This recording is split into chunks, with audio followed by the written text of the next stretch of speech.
How's it going, everyone? Got a lot of PlayStation Plus updates to go over in this video. Some big updates as far as the May catalog goes, with a lot of games getting pulled, and actually some very interesting titles getting pulled that will let us infer on a couple of other potential ongoings over at PlayStation. I don't want to say that it's definitive just because we don't know these things, but if past is prologue, it certainly would lead a little bit of credibility to it. Massive PlayStation Plus clear out has been announced. 22 games will be leaving the service. Let us run through all of the games and then we'll talk a little bit more about it. Grand Theft Auto 5, MotoGP 24, The Sims 4 Island Living, Resistance Fall of Man, and Resistance 2 are both leaving PlayStation Plus Premium as streamable PS3 games. Those are two to definitely note.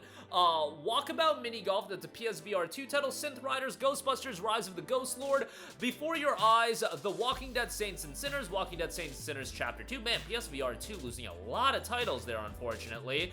Lego Marvel's Superheroes 2, Stranded Alien Dawn, the Lego Movie 2 video game, Ghost Runner, Payday 2 Crime Wave Edition, Bloodstained Ritual of the Night, Journey to the Savage Planet, Portal Knights, Enter the Gungeon, Batman Arkham Knight, and Infamous Second Son, another highlighted one there. So we'll talk about those highlighted games in a second. First of all, the month of games getting pulled, absolute massacre to PlayStation Plus. Let us see what the May Extra and Premium catalog updates are. Remember recently, actually I think it was in April with Blueprints, that month we only had 6 games getting rotated into the service. Here, if you just look at the extra titles leaving the service, you got 1, 2, 3, 4, 5, 6, 7, 8, 9, 10, 11, 12, 13, 14 games leaving the service. So from just a quantity standpoint, I highly doubt that Extra is going to get 4 games added onto the service. If you include the premium titles, you're talking about a 1, 2, 3, 4, 5, 6, 7, 8 additional titles on top of that. Those are 6 VR2 games and 2 of the premium streaming titles. Now,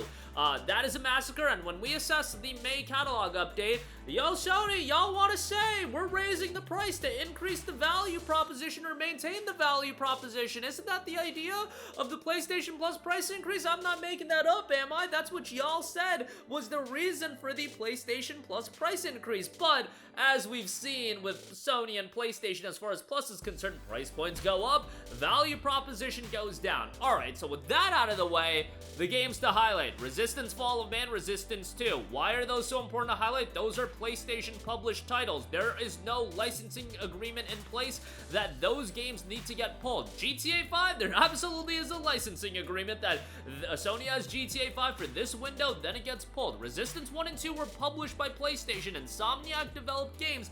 They have no reason to pull those games. Those games, I would say, are even more interesting than past titles like Horizon Zero Dawn getting pulled, because you knew that was setting up the remaster. Here, do we have a Resistance remaster in development?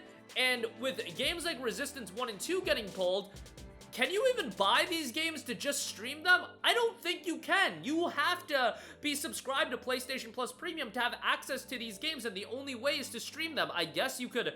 I don't even know if the PlayStation 3 store will let you buy Resistance 1 and 2. I don't know, but to me, this points to these games getting a remaster or some sort of port onto PlayStation 4 and 5, which makes too much sense. However, I do think it'll be a case of Resistance 1, 2, and 3 will get ported, and it's just the campaign only. You guys, I made the point abundantly clear. I don't think Sony, I don't think Microsoft, I don't think any one of these publishers want you to play a multiplayer game when they have so much investment into their live service models. They want to release their fair games. They want to release XYZ live service title and have your time invested into that. Why would they want to split their audience by having you play Resistance multiplayer? They can't monetize you on the back end on that. What they're gonna do, and what I expect them to do, and I hope I'm wrong, I absolutely hope I'm wrong. I was absolutely wrong about Oblivion, and that was me not giving enough credit to Bethesda for pricing Oblivion remaster accordingly. I hope I'm wrong about Resistance as well, if it does get a remaster and we get the multiplayers as well.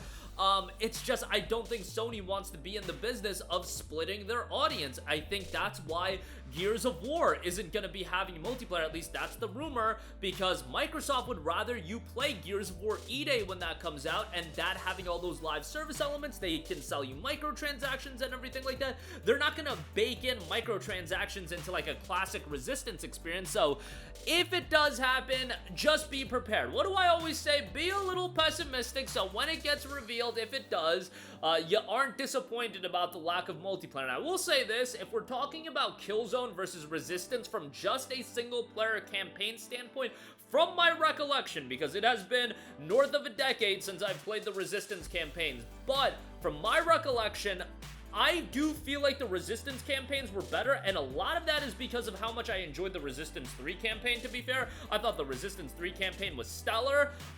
Resistance 1 I remember being really good. Resistance 2, dude, I got that game in 2008, right when it came out. I was 12 years old, and I remember having a fine time with the campaign, but it not really sticking out to me. Resistance 2 was a big one because they promoted that game around the 64-player multiplayer, so I was knee-deep into the multiplayer in that game, and really did enjoy Resistance 2 from a multiplayer standpoint, but the campaign didn't really stand out to me as far as one that is embedded in my memory. But Resistance 3, on the other hand, Resistance 3 I thought had a great campaign, so there you go with that. Resistance 3 also, they scaled back the multiplayer where it was 32 players versus 64 players, I believe, for the multiplayer on that one. So we'll see how that transpires, but Resistance 1 and 2 getting pulled are super interesting. The other one is Infamous Second Son.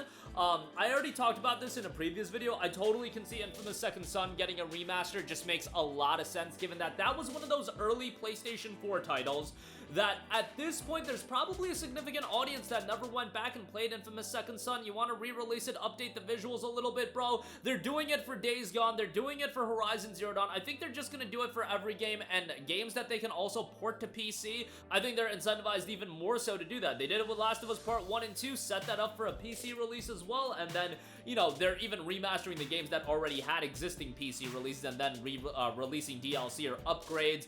Infamous Second Son, you remaster it, release it on PC, $39.99, probably $49.99. Makes a lot of sense to me, but I would love to see Infamous 1 and 2 get a port, man. At the very least, Resistance potentially getting a remaster, even if it's just the campaign, you guys, because my expectations out of Sony these days are so low that just us getting the campaigns remastered for Resistance 1 and 2, I would say that that's a W. And if you want to throw in Resistance 3 in there as well, a campaign trilogy, that would have to be priced accordingly. Like, I would hope $49.99 at the most. Like, the Resistance campaigns at the end of the day, I feel like $50 is a little bit too much for just Resistance campaigns. Anyway, if you have the multiplayer in there, okay, then all bets are off. You can price it at $60 at that point, I think. If you have all three games with the multiplayer, I just don't think the games would have multiplayer.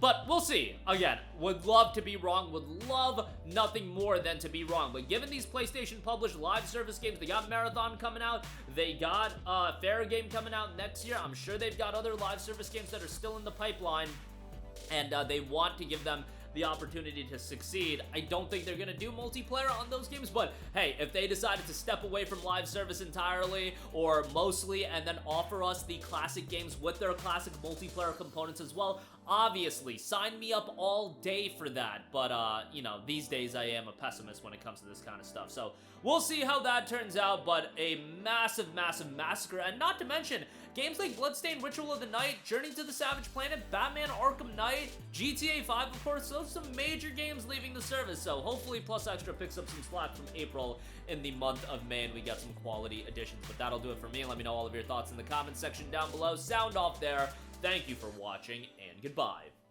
Hey guys, we hope you enjoyed the video, and if you did, make sure to hit the subscribe button, and if you're already subscribed, do us a favor and hit the bell icon. This way you'll be notified whenever we post a new video. That's the best way to keep up with all of our uploads, and we usually try to upload 2 videos a day. And with the bell icon hit, you'll be notified whenever we do upload a video. As always, thanks for watching.